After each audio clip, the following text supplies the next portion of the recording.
Hello everyone, आज date है 27 जनवरी 2022 और द हिंदू न्यूज एनालिसिस में आपका स्वागत है। इस वीडियो में हम द हिंदू की इंपोर्टेंट न्यूज को एग्जाम के पॉइंट ऑफ व्यू से डिस्कस करेंगे। नीचे डिस्क्रिप्शन बॉक्स में telegram channel volcano IAS academy का लिंक दिया हुआ है। आप telegram channel volcano IAS academy के साथ में जुड़ सकते हैं। वहां पर हर exam means UPSC, state PSC and other exams के पॉइंट ऑफ व्यू से काफी इंपॉर्टेंट इन्फॉर्मेशन आप सभी के साथ में शेयर की जाती है। तो चलो स्टार्ट करते हैं। वीडियो को स्टार्ट करेंगे एक ज्योग्राफिकल मैप क्वेश्चन के साथ में। और आज आपका क्वेश्चन ये है कि पेंगोंग सो लेक को आपको जाकर के सबसे पहले मैप में व्यू करना है, फिर इससे रिलेटेड हर इंपॉर्टेंट फैक्ट्स को एंड इन्फॉर्मेशन को कमेंट बॉक्स में टाइप करना है। ये जो पेंगोंग सो लेक है वो प्रेजेंट टाइम में न्यूज में बनी हुई है। कल हमने आपसे क्वेश्चन पूछा था हड़प्पा साइट को लेकर के। तो हड़प्पा साइट को अगर हम मैप में व्यू करें तो हमें पता है कि इंडस वैली सिविलाइजेशन की फर्स्ट साइट है हड़प्पा साइट, जिसका एक्सकेवेशन किया गया था। इसीलिए इंडस वैली सिविलाइजेशन को हड़प्पा सिविलाइजेशन के नाम से भी जानते हैं। हड़प्पा सिविलाइजेशन रावी रिवर के बैंक पर सिचुएटेड है और 1921 में दयाराम साहनी ने इसका सबसे पहले एक्सकेवेशन किया था। सबसे इंपॉर्टेंट बात, हमें पता है कि इंडस वैली सिविलाइजेशन की जो भी इंपॉर्टेंट साइट्स हैं वो इंडस रिवर और उसकी जो इंपॉर्टेंट ट्रिब्यूटरीज हैं उनके बैंक पर सिचुएटेड है। इसीलिए इस सिविलाइजेशन को इंडस वैली सिविलाइजेशन के नाम से जाना गया। सबसे इंपॉर्टेंट यहाँ पर जो कौन कौन सी इंपॉर्टेंट थिंग्स मिली है हड़प्पा साइट से वो हमारे लिए इंपॉर्टेंट हो जाती हैं। यहाँ पर R37 ग्रेवयार्ड मिला है, 12 ग्रेनरीज मिली है, सिंबल ऑफ स्वास्तिक मिला है। इसके अलावा रेड सैंडस्टोन मेल टोर्सो यहाँ से मिला है। द हिंदू का अगर हम डिस्कशन करें तो सबसे फ्रंट पेज पर जो न्यूज़ है यहाँ पर इस इमेज को आप व्यू कीजिए। ये इमेज है कल 26 जनवरी थी और इंडिया ने अपना 73rd रिपब्लिक डे सेलिब्रेट किया। यहाँ पर बीएसएफ बॉर्डर सिक्योरिटी फोर्स की जो ऑल वीमेन मोटरसाइकिल टीम है उन्होंने यहाँ पर राजपथ पर परफॉर्म किया। हमें पता है कि बॉर्डर सिक्योरिटी फोर्स जो है वो हमारे इंडिया की बॉर्डर पाकिस्तान और बांग्लादेश, जिसको पहले ईस्ट पाकिस्तान के नाम से जानते थे, और 1971 में Bangladesh as a independent country के रूप में एस्टेब्लिश हुआ और इंडिया ने उसको as a independent country establish करने में एक इंपॉर्टेंट रोल प्ले किया था। ओके, तो बीएसएफ जो है वो पाकिस्तान और बांग्लादेश के साथ में जो हमारी बॉर्डर शेयर होती है उस बॉर्डर एरिया को सिक्योर करने का काम करता है। सबसे इंपॉर्टेंट बात, border security force present time में न्यूज़ में है क्योंकि सेंट्रल गवर्नमेंट ने उसकी जो पावर है उसको एक्सटेंड करने की कोशिश की है। मान लो पहले बॉर्डर सिक्योरिटी फोर्स जो है, मान लो हमारे वेस्टर्न एरिया में वेस्टर्न जो बॉर्डर है जिसमें गुजरात, राजस्थान, पंजाब और उसके बाद में अगर हम देखें तो जम्मू एंड कश्मीर वाला जो रीजन है वो शेयर होता है पाकिस्तान के साथ में। तो यहाँ पर जो सेंट्रल गवर्नमेंट है उन्होंने यहाँ पर जो पंजाब वाला रीजन है, इसके अलावा अगर हम देखें तो जम्मू एंड कश्मीर वाला रीजन है, इसके अलावा ईस्टर्न पार्ट में अगर हम देखें तो ईस्टर्न पार्ट में वेस्ट बंगाल के साथ में जहाँ पर बांग्लादेश की बॉर्डर शेयर होती है वहाँ पर पहले 15 किलोमीटर तक बॉर्डर सिक्योरिटी फोर्स के पास में पावर थी कि बॉर्डर से 15 किलोमीटर तक का जो एरिया है वहाँ पर ईजिली सर्च किया जा सकता था किसी भी चीज़ को लेकर के, बॉर्डर सिक्योरिटी फोर्स को लेकर के। लेकिन अब बॉर्डर सिक्योरिटी फोर्स की जो पावर है उसको 50 किलोमीटर तक इंक्रीज कर दिया है, जिसको लेकर के काफ़ी स्टेट्स ने इसको लेकर के काफी विरोध भी किया था, अपोज भी किया था इस नए रूल को लेकर के। नेक्स्ट इंपोर्टेंट न्यूज, कोविड की जो नया वेरिएंट है ओमिक्रॉन, उसको लेकर के यहाँ पर हर स्टेट्स ने अपने डाटा शो किए हैं। उनके बेसिस पर ये देखा जा रहा है कि जो केसेस हैं उनकी रेगुलर संख्या इंक्रीज हो रही है। लेकिन अगर हम प्रेजेंट टाइम में देखें तो अभी भी हॉस्पिटल्स के जो 5% जो बेड हैं वो रिमेन वैकेंट बचे हुए हैं। मतलब हॉस्पिटलाइजेशन के जो इशू हैं इस नए वेरिएंट में वो काफ़ी कम देखने को मिल रहे हैं। यहाँ पर ग्राफ के थ्रू शो कर रखा है कि डेल्टा वेव जब लास्ट ईयर जो समर सीजन में जब डेल्टा वेव आई थी तो उस टाइम हर तरीके से, चाहे आप ऑक्सीजन बेड्स को ले लीजिए, आईसीयू बेड्स को ले लीजिए या फिर वेंटिलेटर बेड्स को ले लीजिए, सभी जगह जो केसेस थे वो हाइक पर थे। लेकिन ये ओमिक्रॉन वेव को यहाँ पर शो कर रखा है, तीनों ही तरीके के जो बेड्स है वो काफ़ी ज़्यादा संख्या में वैकेंट हैं। तो अच्छा है, एक तरीके से माइल्ड जो वेरिएंट इसको देखने को मिल रहा है। और इसी बात को लेकर के दिल्ली सरकार जो है, यहाँ पर जो न्यूज़ है वो दिल्ली गवर्नमेंट को लेकर के है। दिल्ली सरकार डीडीएमए के साथ में मिलकर के दिल्ली डिजास्टर मैनेजमेंट अथॉरिटी के साथ में आज जो है उनकी मीटिंग होगी और जल्दी वो कोशिश करेंगे कि जो स्कूल हैं उनको ओपन किया जाए, क्योंकि काफ़ी ज़्यादा माइल्डर जो ये वेरिएंट देखने को मिल रहा है। और ये भी रिसर्च हुआ है कि जो चिल्ड्रन हैं उनके ऊपर ज़्यादा इफेक्ट देखने को नहीं मिल रहा है कोविड के नए वेरिएंट का। इसीलिए दिल्ली सरकार जो है वो चाहती है कि स्कूल जो काफ़ी लंबे टाइम से हम देख रहे हैं जो बंद ही रही, और दिल्ली में तो हमने पोल्यूशन की वजह से भी वहाँ पर जो स्कूल है वो काफ़ी लंबे टाइम तक बंद रही। इसकी वजह से यहाँ पर जो वहाँ के एजुकेशन मिनिस्टर हैं मनीष सिसोदिया जी, उन्होंने एक इम्पोर्टेंट बात बोली है कि जो चिल्ड्रन की ना सिर्फ कोविड के टाइम में जब हमने देखा कि जो स्कूल बंद हुई उससे ना सिर्फ स्कूल चिल्ड्रन की जो एजुकेशन है, जो स्टडीज़ है वो इफ़ेक्ट हुई है, बल्कि उनकी मेंटल हेल्थ भी इफ़ेक्ट देखने को मिली है।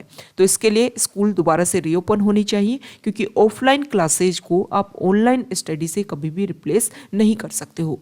जब भी कोई स्टूडेंट, जब भी कोई चिल्ड्रन स्कूल में एजुकेशन के साथ पढ़ने के लिए आता है तो ना सिर्फ वो स्टडी गेन करता है, इसके अलावा और भी बहुत सारे बेसिक फीचर, बहुत सारे बेसिक क्वालिटीज़ वो अपने में इंसर्ट करता है, जो उसमें एक सोसाइटी में एक अच्छे सिटीजन के रूप में उसको एग्जिस्ट करने में या फिर एस्टेब्लिश करने में एक इम्पोर्टेंट रोल प्ले करते हैं।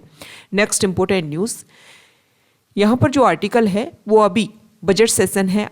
हम सबको पता है कि हमारे पार्लियामेंट का बजट सेशन होने वाला है, तो उसमें उसको लेकर के कोविड प्रोटोकॉल को किस तरीके से इम्प्लीमेंट किया जाएगा, क्योंकि हमें पता है कि कोविड के नए केसेज इंक्रीज हो रहे हैं, इसीलिए पार्लियामेंट का बजट सेशन किस तरीके से इंक्रीज होगा इसको लेकर के यहाँ पर डिस्कशन किया गया है। इसमें बताया गया है कि जो हर MP को, मेंबर ऑफ पार्लियामेंट को स्पीच करने का जो टाइम स्लॉट जो दिया जाएगा वो काफ़ी रिस्ट्रिक्टेड टाइम दिया जाएगा। आप क्वेश्चन पूछोगे रिस्ट्रिक्टेड टाइम में, आप आंसर दोगे रिस्ट्रिक्टेड टाइम में। ये कोशिश करने की यहाँ पर ये मतलब इस तरीके से इन रिस्ट्रिक्शंस के साथ में जो बजट सेशन है उसको रेगुलर किया जाएगा। यहाँ पर ये बोला गया है कि 0 आवर के दौरान जब पार्लियामेंट्रियन जो है वो उनको अलाउ किया जाता है कि आप नेशनल इंपोर्टेंस के बेसिस पर जो भी मैटर्स है उनको रेज कर सकते हो। तो यहाँ पर जो मेंबर जो बोलेगा उसको ओनली 3 मिनट का यहाँ पर टाइम दिया जाएगा। अब इम्पोर्टेंट वर्ड है 0 आवर। इसके अलावा बजट सेशन की बात की गई है। हमें पता है कि हमारा जो कॉन्स्टिट्यूशन है उसमें किसी भी सेशन के बारे में नहीं बताया गया है, सिर्फ ये बोला गया है कि पार्लियामेंट की जो 2 सेशन हैं उनके बीच में 6 महीने से ज़्यादा, 6 मंथ से ज़्यादा का टाइम नहीं होना चाहिए। हालांकि हमारे यहाँ पर एक ट्रेडिशन चलती आ रही है कि हमारे इंडिया में 3 सेशन रेगुलर होते हैं। बजट सेशन होता है, उसके बाद में मॉनसून सेशन होता है और फिर विंटर सेशन होता है। बस मैक्सिमम 3 मंथ से ज़्यादा जो ड्यूरेशन है वो नहीं होना चाहिए, ये हमारी कॉन्स्टिट्यूशन में बोला गया है। तो इसको लेकर के प्रीलिम्स में आपसे क्वेश्चन पूछ लेंगे कि जो बजट के बारे में, बजट सेशन के बारे में हमारे कॉन्स्टिट्यूशन में किस प्रोविजन में दिया गया है। तो ये आपको क्लियर पता होना चाहिए कि सेशन वर्ड जो है कि कितने सेशन होंगे, इसके बारे में हमारे कॉन्स्टिट्यूशन में नहीं बताया गया है। अब बात आई है 0 आवर की। 0 आवर को अगर हम इसके बेसिक फीचर्स को अगर हम व्यू करें तो इंडियन पार्लियामेंट्री इनोवेशन है 0 आवर।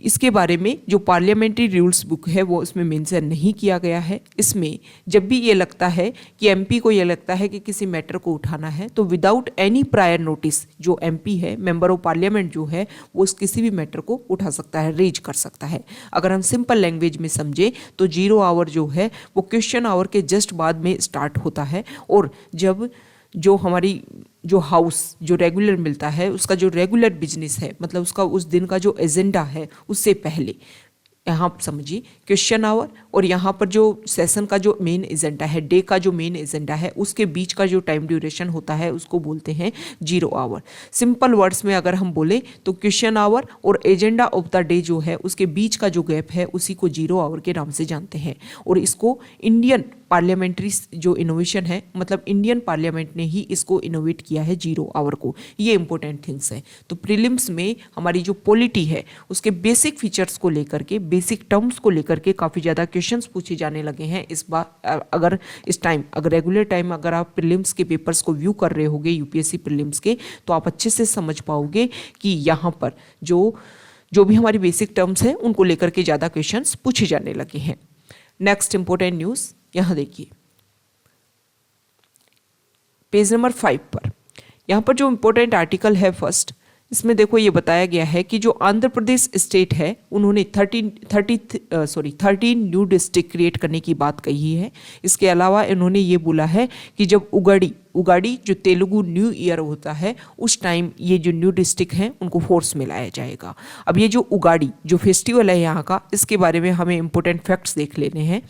यहाँ पर देखिए, देखो जिस टाइम जो हमारा साउथ इंडिया है, जब वहाँ पर उगाड़ी जो फेस्टिवल है उसको सेलिब्रेट किया जाता है, उगाड़ी में क्या होता है कि जो होम्स हैं उनके डोर पर मैंगो लीफ से डेकोरेशन की जाती है और इनको तोरण बोला जाता है कन्नड़ा में।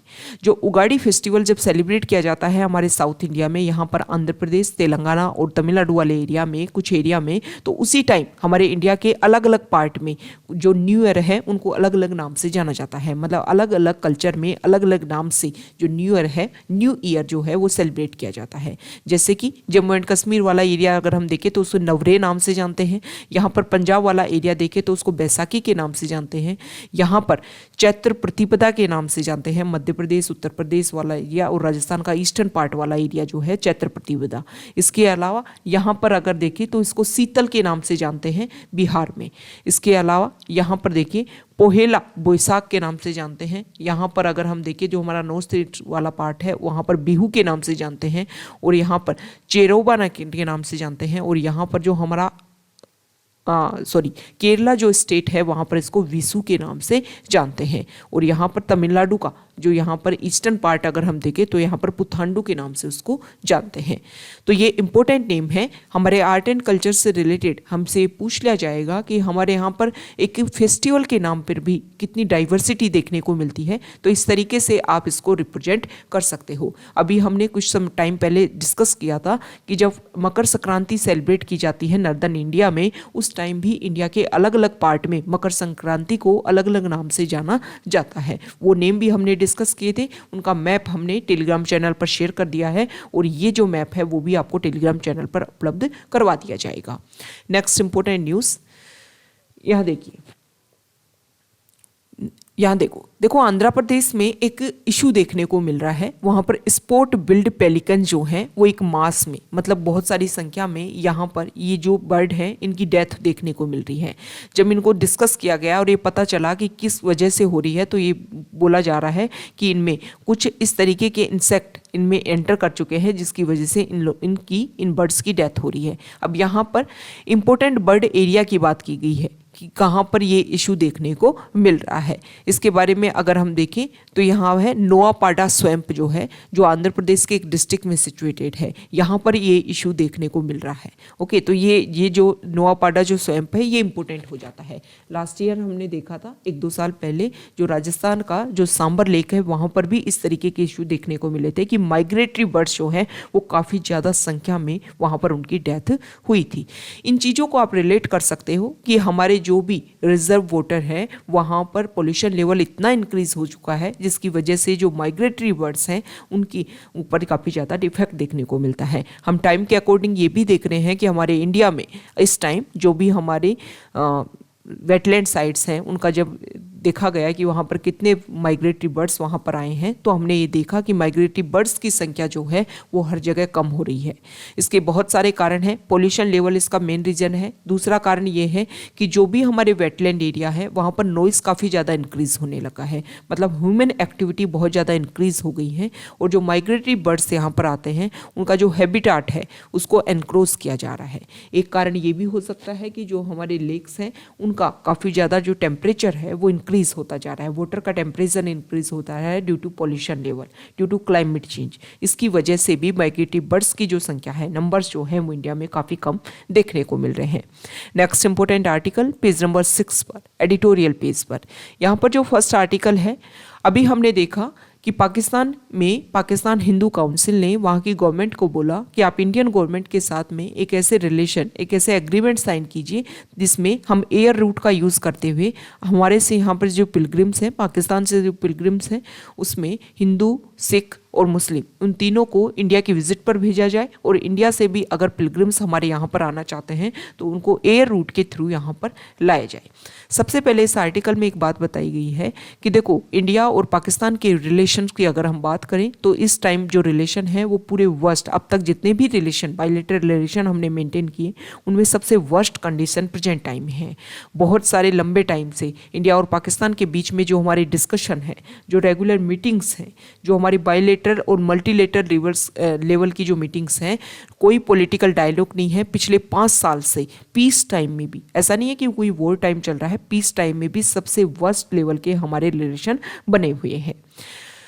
ये सारी चीज़ें तब हुई जब हमारे इंडिया में बहुत सारे टेरर अटैक्स हमने देखे। तो उसके बाद में इंडिया ने जो नॉर्मल कम्युनिकेशन है, जो कल्चरल एक्सचेंज है, वो इनको एक तरीके से स्टॉप कर दिया। और जब आर्टिकल 370 को हमने जम्मू एंड कश्मीर से रिमूव किया, उसके बाद में जो पाकिस्तान की गवर्नमेंट है उनके साथ में भी हमारे बहुत सारे ट्रेड टाइज जो हैं उनमें स्टॉप देखने को मिला, क्योंकि पाकिस्तान ने इसका एक तरीके से अपोज किया था कि आर्टिकल 370 जो है वो आपको रिमूव यहाँ से नहीं करना चाहिए था।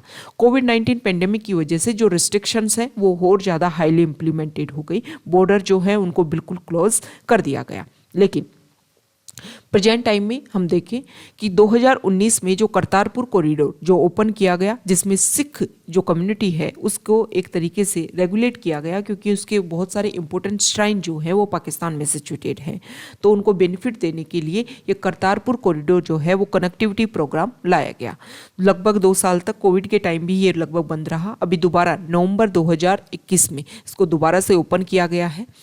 अब यहाँ पर ये बात की गई है कि देखो, वैसे इंडिया और पाकिस्तान के बीच में 1974 में एक प्रोटोकॉल साइन हुआ था, जिसमें बोला गया था कि हम जो भी हमारे पिलग्रिम्स हैं उनका एक्सचेंज करेंगे, और हिंदू सिख जो है वो इंडिया से, इसके अलावा मुस्लिम पिलग्रिम जो है पाकिस्तान से, मेनली इनकी बात की गई थी, वो आ सकते हैं। हमें पता है कि पाकिस्तान में अगर हम देखें तो हमारे इंडिया के बहुत सारे इंपॉर्टेंट श्राइन वहाँ पर सिचुएटेड हैं।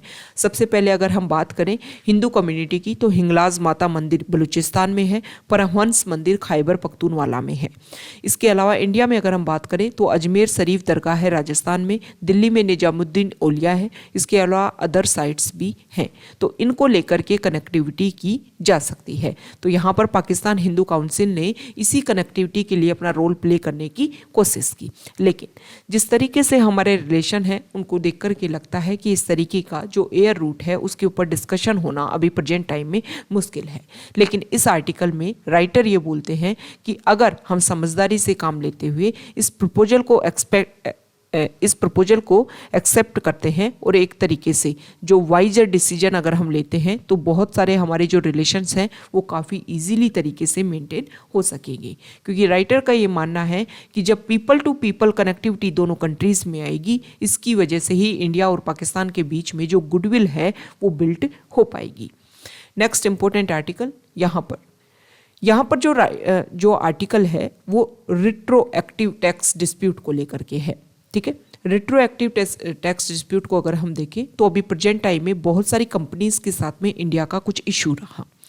रिट्रोएक्टिव टैक्स क्या होता है कि बैक डेट में जाकर के आप किसी टैक्स को इम्प्लीमेंट करो। मान लो किसी टैक्स को, किसी बिल को, किसी एक्ट को आप आज लेकर के आए और उसको जो उसकी इम्प्लीमेंटेशन डेट है उसको आज 2022 चल रहा है और आप बोलो कि 2010 से ये टैक्स जाकर के इम्प्लीमेंट होगा, तो बहुत सारी कंपनी जो है वो पिछले 12 ईयर्स में उन्होंने इंडिया में इन्वेस्टमेंट किया होगा। तो इस रेट्रो एक्टिव टैक्स के अंडर हम जिन जिन कंपनीज के ऊपर बैन लगाना चाहते हैं, उनके ऊपर ज़्यादा टैक्सेज इम्पोज करना चाहते हैं, उस तरीके से वो जो हमारी पॉलिसी है उसको इम्प्लीमेंट करने में ये टैक्स जो है वो काम करता है। इससे क्या होता है कि बहुत सारी कंपनी जिन्होंने इंडिया में इन्वेस्टमेंट किया और जिनको पहले पता ही नहीं था कि इस तरीके का कोई टैक्स इम्प्लीमेंट किया जाएगा, उसको लेकर के फिर इशू होता है।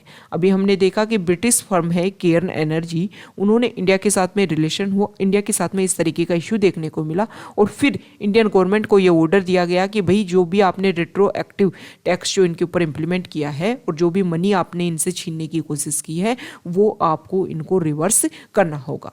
ओके, अब यहाँ पर जो राइटर है उनका ये बोलना है कि देखो ये जो भी आपने इंसर्ट करने की कोशिश की, ये जो टैक्स का एक तरीके से उन्होंने ड्रामा वर्ड यहाँ पर लिया है कि सेंटर को क्या करना चाहिए, इस तरीके के जो भी डिस्प्यूट्स हैं उनको कंक्लूड करना चाहिए। इससे क्या होगा कि देखो कोई भी जब भी आप क्लियर विजन रखोगे तो कोई भी बाहर से अगर फॉरेन इन्वेस्टमेंट हमारे इंडिया में आता है तो हमारी पॉलिसी की प्रेडिक्टेबिलिटी वो इजीली कर पाए, मतलब क्लियर विजन हो, उसको पता हो कि हाँ इस तरीके से हम यहाँ पर इन्वेस्टमेंट करेंगे तो इतना हमें टैक्स पे करना होगा। और ये बात बिल्कुल क्लियर हटा देनी चाहिए हमारी गवर्नमेंट को कि रेट्रोएक्टिव टैक्स जो है वो इम्प्लीमेंट किए जाएंगे। इसकी वजह से हम ये देख रहे हैं कि इंडिया में जो इन्वेस्टमेंट है वो काफ़ी कम हो रहा है। अगर आप इस तरीके से किसी को इन्वेस्टमेंट यहाँ पर होता है, उसके बाद में अगर उनके बाद में आप टैक्स इम्प्लीमेंट करते हो तो ये एक तरीके से एक गलत मैसेज पूरे ग्लोबली लेवल पर जाता है कि इंडिया में इस तरीके के इशू होते हैं। ओके, तो ये जो भी टैक्सिंग ड्रामा है उसको हमें एक तरीके से हटाना चाहिए, रिमूव करना चाहिए और बिल्कुल क्लियर विजन के साथ में जो भी हमारे एग्रीमेंट्स हैं उनको साइन होने चाहिए। नेक्स्ट इंपॉर्टेंट न्यूज़ है पेज नंबर 7 पर, एडिटोरियल पेज पर ही है। हमें पता है हमारे इंडिया के 5 स्टेट्स में इलेक्शन होने वाले हैं, तो यहाँ पर उत्तराखंड के कुछ डाटा हैं उनको शो यहाँ पर कर रखा है कि उत्तराखंड जो है वो प्रेजेंट टाइम में कहाँ पर एग्जिस्ट करता है। उत्तराखंड की अगर हम बात करें तो 14 फेब को वहाँ पर इलेक्शन होंगे। इसमें ह्यूमन डेवलपमेंट इंडेक्स में अगर हम बात करें तो इंडिया के जितने भी स्टेट और यूटी हैं उनमें लगभग मिडिल में एग्जिस्ट करता है, मतलब ना हाई लेवल पर यहाँ पर रैंक है और ना लो लेवल पर। जो भी इनके डाटा है वो एक मिडिल लेवल पर एग्जिस्ट करते हैं। इसके अलावा 36 स्टेट और यूटी में इसकी 19th पोजीशन है। हेल्थ इंडिकेटर्स में अगर हम बात करें तो यहाँ पर infant mortality rate, maternal mortality rate जो है वो स्टेट की जो रैंक है वो काफ़ी ज़्यादा मतलब कम है, एक तरीके से लो है यहाँ पर। एक तरीके से अगर हम देखें तो इन्फेंट मोर्टेलिटी रेट और मैटरनल मोर्टेलिटी रेट जो है वो काफ़ी कम है। कल हमने या परसों हमने जो है लास्ट डे जो है वो हमने उत्तर प्रदेश स्टेट को लेकर के भी डिस्कस किया था। वहाँ के जो डाटा है वो काफ़ी डिग्रेड स्टेज में है। इसके अलावा यहाँ पर जो पॉवर्टी रेट है उसके बारे में बताया गया है कि वो काफ़ी ज़्यादा हाई है। उत्तराखंड में अगर हम मोबाइल फ़ोन पेनिट्रेशन के बारे में देखें या इसके अलावा installed renewable energy generation capacity के बारे में देखें तो ये काफ़ी ज़्यादा हाई है।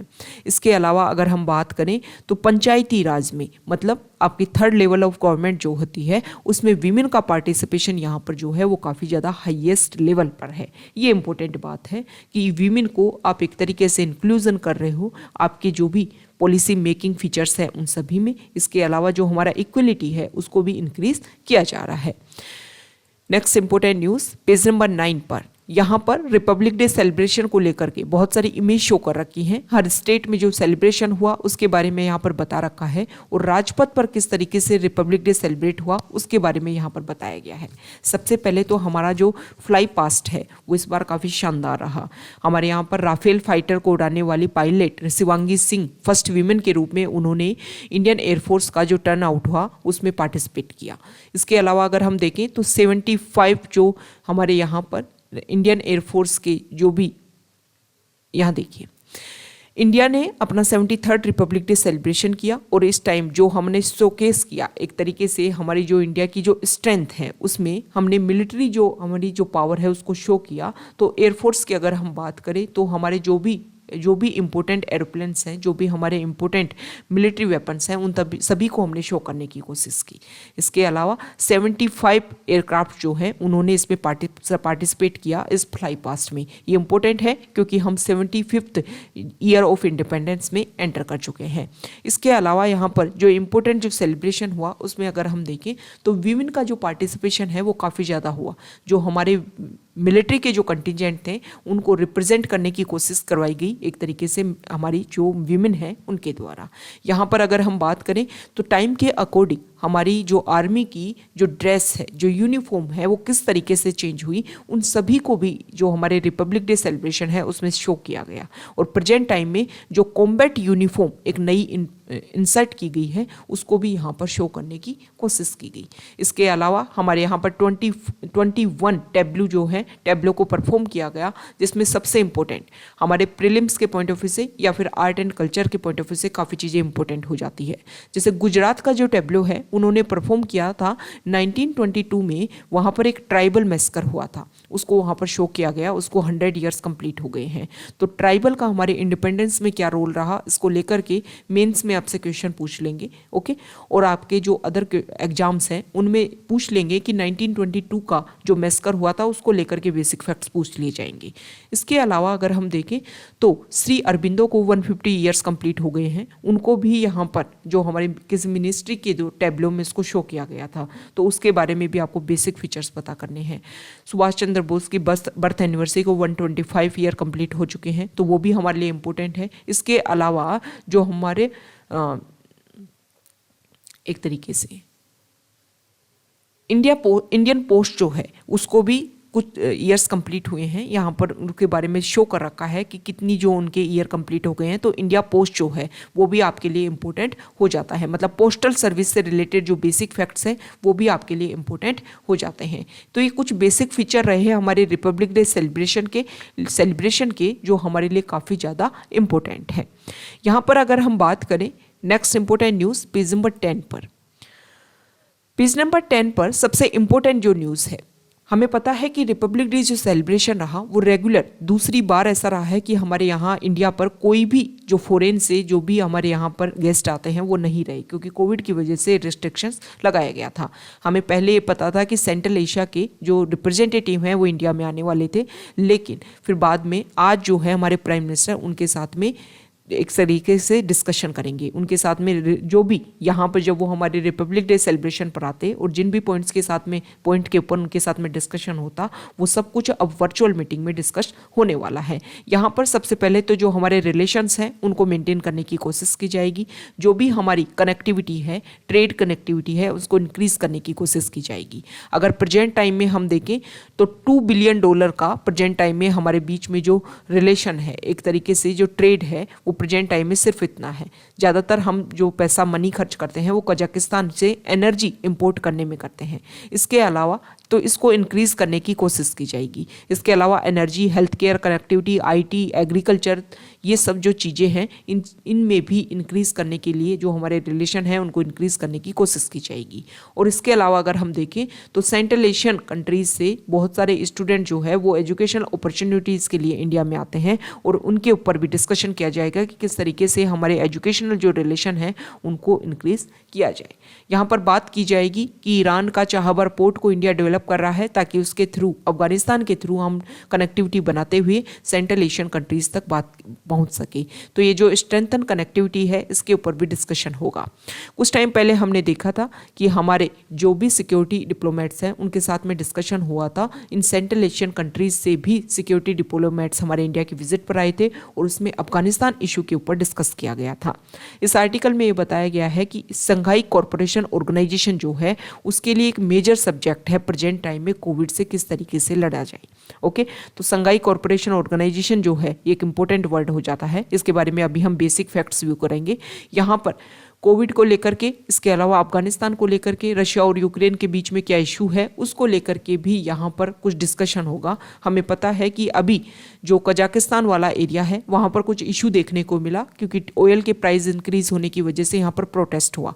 प्रोटेस्ट होने में रशिया ने इनका साथ दिया। तो सेंट्रल एशियन कंट्रीज जो हैं वो एक तरीके से रशिया के साथ खड़ी हुई यहाँ पर दिखते हैं। अब इंडिया के क्या रिलेशन रहेंगे उन सभी के बारे में और सेंट्रल एशियन कंट्रीज इन चीज़ों को किस तरीके से इफेक्ट करेंगे, इन सभी बातों पर यहाँ पर डिस्कशन होने वाला है। अब यहाँ पर HCO की अगर हम बात करें, संघाई कॉरपोरेशन ऑर्गेनाइजेशन की अगर हम बात करें तो ये इंटर गवर्नमेंटल इंटरनेशनल ऑर्गेनाइजेशन है परमानेंट ऑर्गेनाइजेशन के रूप में। 2001 में इसको क्रिएट किया गया था और उससे पहले 1996 में वैसे ये ऑर्गेनाइजेशन बन गया था और 2001 से पहले इसको संघाई 5 के नाम से जानते हैं। इसकी 2 ऑफिशियल लैंग्वेज है, रशिया और चाइना। 2001 में जब ये ऑर्गेनाइजेशन बना उससे पहले इसको संघाई 5 के नाम से जानते थे और इसमें कजाकिस्तान, चाइना, किर्गिस्तान, रशिया और तजाकिस्तान ये कंट्रीज इसके मेंबर थे संघाई 5 के नाम से। उसके बाद में अगर हम देखें तो 2001 में इसमें उज्बेकिस्तान कंट्री भी इसमें इंक्लूड हो जाता है और उसके बाद में इसका नेम चेंज होकर के हो जाता है HCO। 2017 में इंडिया और पाकिस्तान जो है वो भी इसके मेंबर बन जाते हैं। तो प्रेजेंट टाइम में इसके 8 मेंबर हैं, ये आपको ध्यान में रखना है। नेक्स्ट इंपॉर्टेंट न्यूज़, जब भी किसी ऑर्गेनाइजेशन से रिलेटेड जब भी नाम आए तो उससे बेसिक फैक्ट जो हैं वो आप सभी को व्यू कर लेने चाहिए। नेक्स्ट इंपॉर्टेंट न्यूज़ है यहाँ पर INS कुकरी के बारे में। INS कुकरी जो है उसको डीकमीशन कर दिया गया है हमारी नेवी से। नेवी वेसल के रूप में इसको लगभग 1987 में इसको इंक्लूड किया गया था। 1989 में 23 अगस्त 1989 में इसको मुंबई में इसको कमीशन किया गया था हमारी इंडियन नेवी में। अब इसको डीकमीशन कर दिया गया है। टाइम के साथ में जो इसकी जो एक तरीके से जो कैपेसिटी है वो कम हुई और अब इसको दीव एडमिनिस्ट्रेशन को, दीव जो एडमिनिस्ट्रेशन है उसको सौंप दिया गया है और वहाँ पर इसमें एक तरीके से म्यूजियम डेवलप करने की कोशिश की जाएगी।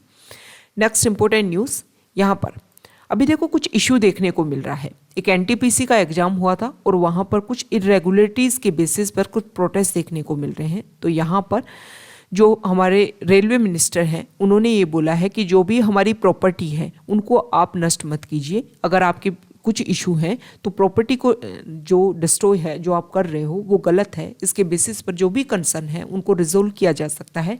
आप अपने प्रॉब्लम को शेयर कर सकते हो, उसके बेसिस पर जो कंसर्न है उनको रिजोल्व किया जाएगा। लेकिन प्रॉपर्टी को जो डिस्ट्रॉय करने की कोशिश की जा रही है वो नहीं किया जाना चाहिए। Next important news page number 11 पर, फॉरेन पेज पर। हमें पता है कि सेंट्रल एशियन कंट्रीज़ के साथ में आज इंडिया का डिस्कशन होगा, वर्चुअल मीटिंग होगी। लेकिन उससे पहले ही सी जिनपिंग, चाइना के राष्ट्रपति जो हैं, प्रेसिडेंट जो हैं, उन्होंने सेंट्रल एशियन नेशन के साथ में डिस्कशन किया 2 दिन पहले ही। उन्होंने $500 मिलियन का असिस्टेंस देने की कोशिश की है। इसके अलावा ये भी बात की है कि वैक्सीन की जो डोज है वो हम आपको प्रोवाइड करवाएंगे। यहाँ पर सी जिनपिंग ने एक तरीके से इन्फ्लुएंस करने की उन लोगों को कोशिश की है।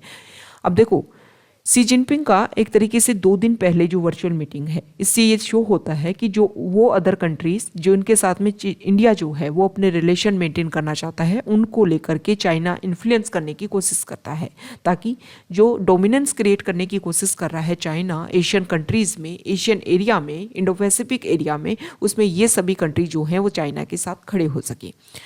तो यहाँ पर इसके अलावा उन्होंने एनर्जी प्रोजेक्ट के बारे में, जो पाइपलाइन प्रोजेक्ट हैं, उन सभी के बारे में यहाँ पर सी जिनपिंग ने बात की है कि किस तरीके से इन पॉइंट्स के ऊपर हम अपने जो भी रिलेशंस हैं उनको आगे बढ़ा सकते हैं।